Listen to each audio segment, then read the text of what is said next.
अस्सलाम वालेकुम, welcome back गुरु studio. तो आज के लेक्चर में हम कुछ इस टाइप की CNC जाली डिज़ाइन करना सीखेंगे 3ds मैक्स में। तो इसको हम टू डिफरेंट मेथड से डिज़ाइन करेंगे। एक मेथड हमारा फोटोशॉप का होगा एंड दूसरा हमारा 3D मैक्स का होगा। सो फोटोशॉप से डिज़ाइन करने का जो डिसएडवांटेज होता है वो ये होता है कि आपको जस्ट स्पेसिफिक साइज़ की ही जो है वो जाली मिलती है, दैन आप उसको काट के डिज़ाइन जो है वो कॉपी करते हो। लेकिन मैक्स में आप जितनी मर्जी आपका जो भी साइज़ रहेगा उस साइज़ के मुताबिक आप एक ही दफ़ा जो है वो अपना डिज़ाइन बना लेते हो लाइक दिस।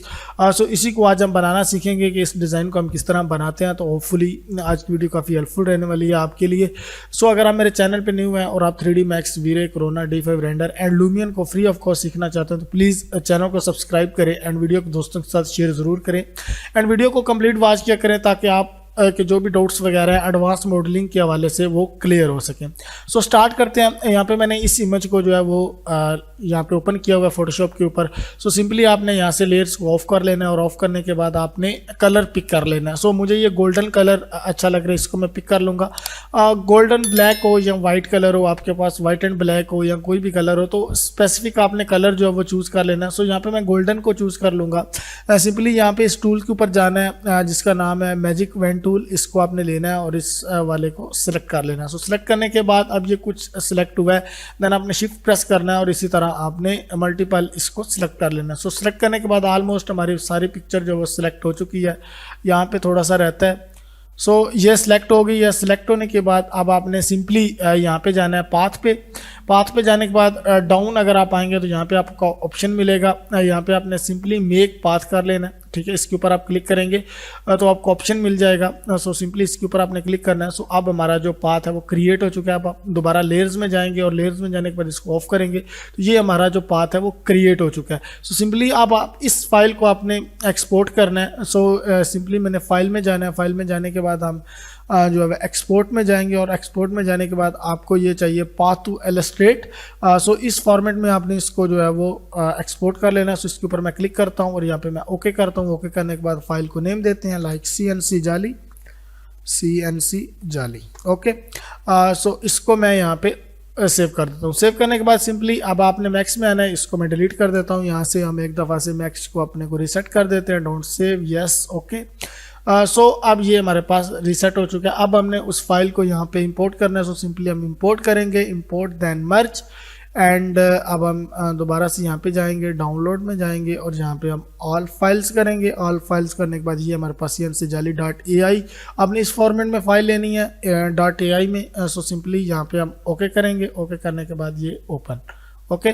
सो अब ये ओपन हो चुका है। ओपन होने के बाद अब हम इसको यहाँ से एक्सट्रूड कर देंगे, ओके।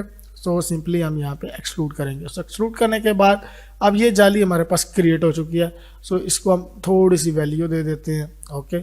अब हम टॉप करते हैं। टॉप करने के बाद बल्कि फ्रंट करते हैं और फ्रंट करने के बाद इसको थोड़ा सा एंगल में जो है वो रोटेट कर लेते हैं।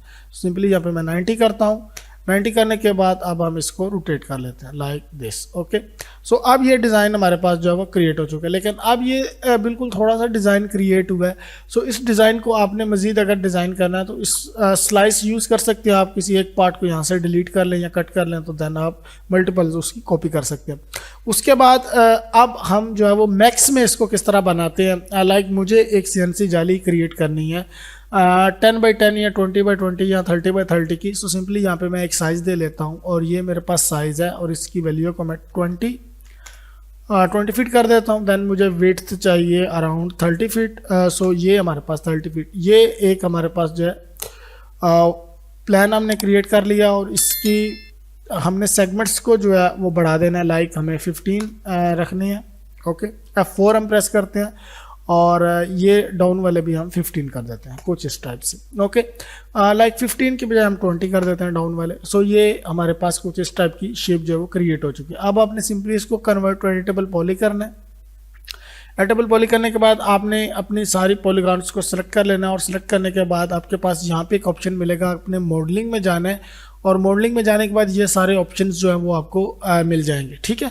सो इनको हम यूज़ करना सीखेंगे। सो सिंपली आपने डाउन में आना है, सब डिविजन्स में आने के बाद आपको यहाँ पे एक टेस्लेट का ऑप्शन मिलेगा और इसके ऊपर आपने क्लिक करना है। क्लिक करने के बाद टेस्लेट सेटिंग के ऊपर आपने क्लिक करना है और यहाँ पे आपने इस वाले ऑप्शन के ऊपर जाना है। ये जो एरो का ऑप्शन बना हुआ है इसके ऊपर जाना है और यहाँ पे आपने फेस कर लेना है। पहले एज सेलेक्ट होता है बाय डिफॉल्ट, लेकिन आपने फेस कर लेना है। फेस करने के बाद ये कुछ इस टाइप का हमारे पास जो है वो क्रिएट हो जाएगा। अब आपने इसको मल्टीपल जो है वो एक दफ़ा प्रेस करना है। सो अब हमारे पास ये कुछ इस टाइप का डिज़ाइन क्रिएट हो गया। सेम एज इट इज़ जो हमारे पास पहले था वही डिज़ाइन क्रिएट हुआ है। और इसको अगर आप एक दफ़ा और करेंगे तो ये ज़्यादा हो जाएगा, लिहाजा सिंपली मैं इसको एक ही दफ़ा रहने देता हूँ यहाँ पे और यहाँ पे हम इसको ओके कर लेंगे। ओके करने के बाद अगर हम दोबारा वापस जाते हैं और यहाँ पे हमारे पास पहले वाली थी नहीं है, वो नहीं है, उसको भी हम यहाँ पे इंपोर्ट कर लेंगे एक दफ़ा। और सो दोबारा से हम उसको इंपोर्ट करते हैं, इंपोर्ट मर्ज।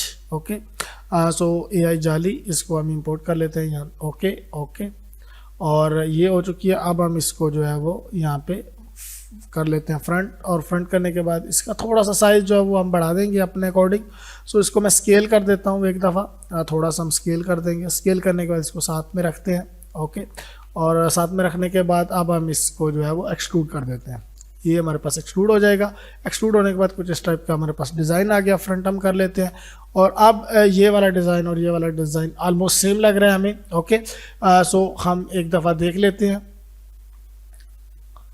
ठीक है, परफेक्ट। सो कुछ इस टाइप से आप इस डिज़ाइन को, अब इस डिज़ाइन को हमने मज़ीद आगे किस तरह प्रोसीड करना है। सो सिंपली आपने एज के ऊपर क्लिक करनी है और इन सारे एजेस को सिलेक्ट करना है। एजेस को सिलेक्ट करने के बाद अब आप सिंपल जो है वो यहाँ पे कर सकते हैं create shape from selection. Okay, then आपने लीनियर रखना है और देन आपने ओके कर देना। सो अब ये हमारे पास जो है वो बन के आ चुकी है। ये वाली शेप अलग से इसको हम करते हैं। ओके, और जी प्रेस करके हम ग्रिड को ऑफ करते हैं और इसके ऊपर हम आप जो है वो enable in render viewport, enable in viewport. Okay, ये कर देते हैं। ये करने के बाद आपने इस वैल्यू को जो है वो कम कर देना है, लाइक 0.02 इंचेस। ओके, बहुत कम हो गया, लाइक 5 इंचेस। परफेक्ट, लाइक 7 और 8 इंचेस। ओके, ये अब ये क्रिएट हमारी शेप जो है वो क्रिएट हो चुकी है। अब इसको देख सकते हैं। दोबारा से हम इसकी जो वैल्यू है उसको बढ़ाते हैं एक दफ़ा। परफेक्ट, यहाँ पे ठीक है। ओके, सो कुछ इस टाइप की। अगर आपको ये जो है वो राउंड नहीं चाहिए, रेक्टेंगल चाहिए, देन आप रेक्टेंगल को यूज़ कर सकते हैं। अगर आपको रेडियल चाहिए तो आप इसको राउंड में यूज़ कर सकते हैं। सो ये आप देखें, सेम डिज़ाइन हमने मैक्स में भी क्रिएट किया है और सेम डिज़ाइन हम जो है वो फोटोशॉप से भी डिज़ाइन करके लेकर आए हैं। सो इस तरीके से आपने सिंपली पहले डिज़ाइन को जो है वो अंडरस्टैंड करना है कि डिज़ाइन हमारा किस टाइप का है। देन आप उसको ईजी लगेगा तो आप फोटोशॉप में इमेज लेकर यहाँ पे आके इसको एक्सट्रूड कर दें। अदरवाइज आप मैक्स में जाके एज इट इज़ क्रिएट कर लें डिज़ाइन एंड देन आप कॉपी पेस्ट कर लें। सो होपफुली आज की वीडियो काफ़ी हेल्पफुल रही होगी आपके लिए। इंशाल्लाह मिलते हैं नेक्स्ट वीडियो में। अल्लाह हाफिज़।